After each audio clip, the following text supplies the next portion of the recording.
Now, how do we multiply fractions? That's what we're going to look at now.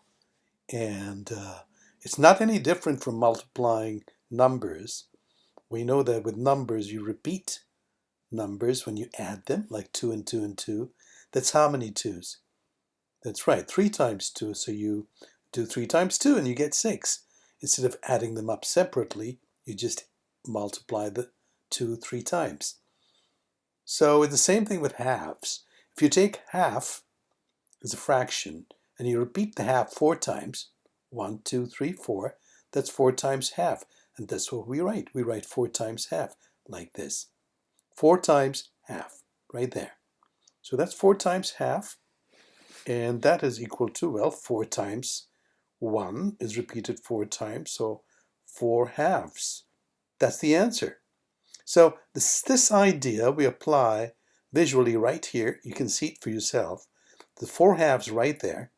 4 times half would be all of those 4 halves multiplied by 4, or you add them up separately, half plus half plus half plus half, and you get 4 times 1 half, which is 4 halves.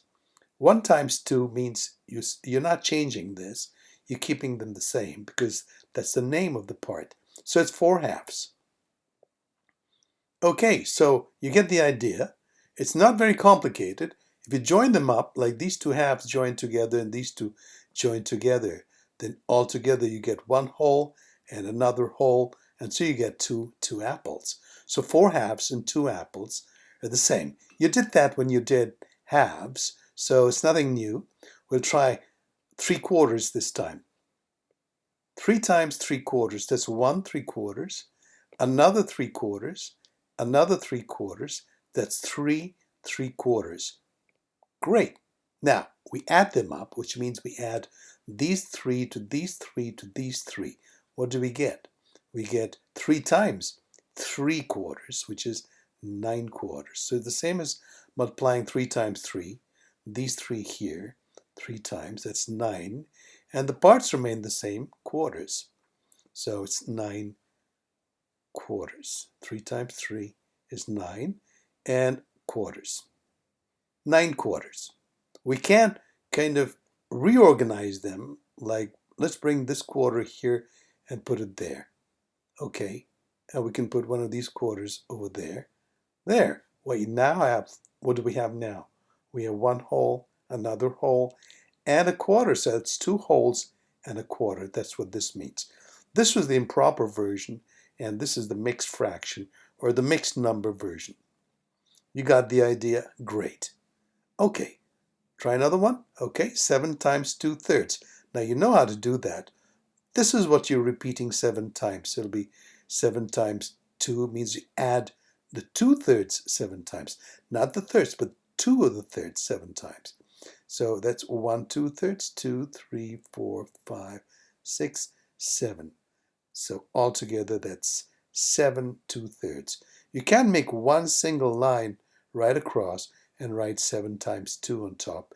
And imagine this 3 applies to each one of these 2, like 2/3, and then 2/3, and then 2/3, 2/3, 2/3, 2/3, 2/3. This 3 applies to each one of those 2's. So it just reduces the number of 3's we need to write by hand over and over again. So 7 times 2/3, that's 14/3. Won't it be 14? 7 times 2 is 14. And of course, the name is the same, 14/3. And we can regroup bits of it here, like we can take one of these parts here and put them on top of that. So that's, and the other one goes on this. So that fills up. And we could maybe take 2 of these parts and fill these 2 there. No? Yes, we could. So that makes it, that's one complete whole. 1, 2, 3, 4. So we can turn it into wholes. That's 4 wholes and how much? That's right, 4 wholes and 2/3. So that's the mixed number version of this improper fraction. 14/3 and 4 wholes and 2/3. Same thing. You've done that before. So that's how we multiply. Eventually, what you'll learn to do is multiply just the number. If you're multiplying with a whole number, which means you're repeating this that many times. Just repeat 3 that many times. So 8 times 3, 24, and that's 8. 24 eighths, which is 3 wholes. Same thing here. What will be the answer to this? You try it. What do? We can write it as 5 over 1, which is the same as 5. And then you just multiply across on the top. That is 10. Multiply across below. Remains 5. And your answer is a whole number 2. What about here? That's right. You can write it as 6 over 1. And then what do? Multiply across on the top, 18th. Multiply across below, 7. And we get 2 wholes. That's right. That's 14 sevenths gone. How many sevenths are still left? That's right, 4 sevenths. Very good. Excellent. So let's try out this problem here. A jar of rice weighs 3/5 kilograms. There, that's 3/5 kilograms. And we have 5 jars of rice, just like this one, on the shelf. So it's 1, 2, 3, 4, and 1 here, 5. So what's the total weight of all the rice on the shelf? How heavy is all the rice on the shelf? Well, we obviously add 3/5 5 times. 1, 2, 3, 4, 5. And that's the same as what? Who can tell me? Adding 3/5 5 times means 5 times 3. 1, 2, 3, 4, 5. We add 3 5 times, not 5, but the 3 on top, because those are the parts we're adding up together. And that's the same as that. Remember, this 5 is the same for each one of these 3's. So it's 3/5, 3/5, 3/5, 3/5, and also 3/5 there. Just saves a lot of time and energy writing 5 times. Okay, so that's 5 times 3/5, multiply. That's 5 over 1.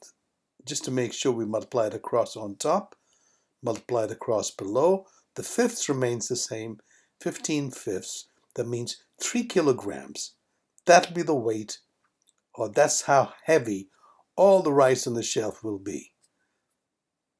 That's it. Let's try another one. 2 3/5. We're going to repeat this how many times? 6 times. Okay, so that's 1.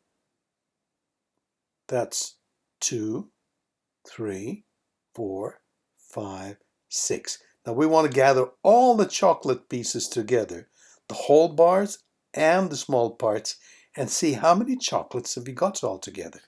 That's what we're trying to do. So let's gather first all the whole bars like this. That's 2, 4. Bring this down. Bring this down here. Bring that down there. Bring that down here. Okay, so we got those. Then we bring these down. So that's the 2, 4, 6, 8, 10, 12. That's 12 bars of chocolate, 6 times 2. Okay, then we bring these down. That's there. This one goes there. That one goes there. That one goes here. That one goes here. So that's one whole bar of chocolate right there. And this one goes right there at the bottom.